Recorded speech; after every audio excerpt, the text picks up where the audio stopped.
নির্বাচন প্রচারণার খবর জানাতে এবার রাজধানী থেকে যুক্ত হচ্ছেন সহকর্মী আব্দুল্লাহ খান মুন্না। আমরা চলে যাচ্ছি তার কাছে। মুন্না, আপনি তো সবসময়ই বিভিন্ন প্রার্থীর প্রচারণায় যুক্ত হয়েছেন। আপনি এখন কোথায় কোন প্রার্থীর প্রচারণায় আছেন এবং ভোটার টানতে কি ধরনের প্রতিশ্রুতি দিচ্ছেন তিনি?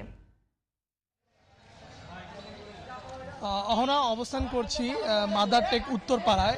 এখানে সকাল থেকে নির্বাচনী প্রচারণায় অংশগ্রহণ করেছিলেন স্বতন্ত্র প্রার্থী ডাক্তার তাসনিম জারা। এই আসনটি খিলগাঁও, সবুজবাগ ও মুগদা নিয়ে গঠিত। এখানকার ভোটারদের সাথে প্রার্থী কথা বলেছেন। আমরা জানার চেষ্টা করেছি কী ধরনের প্রতিশ্রুতি তিনি দিয়েছেন। এমনকি এখানকার যারা সাধারণ ভোটার রয়েছে তাদের সাথেও আমাদের কথা হয়েছে। তারা যেটি বলেছেন যে যেই প্রার্থী তাদের যে সকল নাগরিক সমস্যা সমাধান করতে পারবে তাদেরকেই তারা ভোট দিবে। তবে এখানকার মানুষের সাথে কথা বলে যেটি বুঝতে পেরেছি, এখানকার মানুষেরা কিন্তু গণভোট সম্পর্কে ধারণা কিছুটা কম। তারা অনেকেই জানেন না আসলে গণভোটে কি রয়েছে।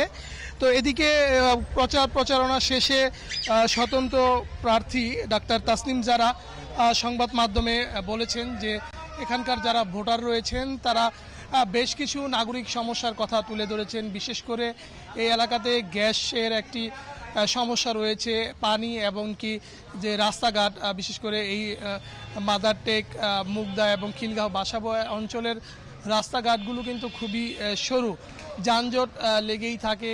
অবৈধ অটোরিকশা আর কারণে এই যানজটের একটি অন্যতম উৎস আমরা যতটুকু জানতে পেরেছি। তিনি বলেছেন এই সকল নাগরিক সমস্যায় তিনি কাজ করবেন। যদিও তিনি স্বতন্ত্র প্রার্থী হিসেবে এখানে নির্বাচনী প্রচারণা চালিয়েছেন। এখানে সাংবাদিক তার কাছ থেকে বিভিন্ন বিষয়ে জানতে চেয়েছে। তার কাছ থেকে জানতে চাওয়া হয়েছিল যে নির্বাচনী আচরণ বিধির কতটুকু মানছে এখানকার প্রার্থীরা। তিনিও যেটি কৌশলে যদিও এড়িয়ে গিয়েছেন, তবে তিনি বলেছেন যে নির্বাচনে আচরণ বিধি যেটি রয়েছে সেটি মানার তিনি সর্বোচ্চ চেষ্টা করছেন, যেন সাধারণ মানুষের কোনো প্রকার কষ্ট বা বাধা বিঘ্নে সম্মুখীন হতে না হয়। সেজন্য তিনি সেই আচরণ বিধি মেনেই এখানে নির্বাচনী প্রচারণা চালিয়ে যাচ্ছেন। তবে আমরা এই ঢাকা ৯-এর বিভিন্ন এলাকা ঘুরে দেখেছি, একাধিক প্রার্থী নির্বাচন আচরণ বিধি লঙ্ঘনের আমরা বেশ কিছু চিত্র আমরা দেখতে পেয়েছি। যে ব্যানার সাটানোর যে বিষয়ে নির্বাচন কমিশনের নির্দেশনা রয়েছে সেটি কিন্তু অনেক প্রার্থীরাই মানছেন না।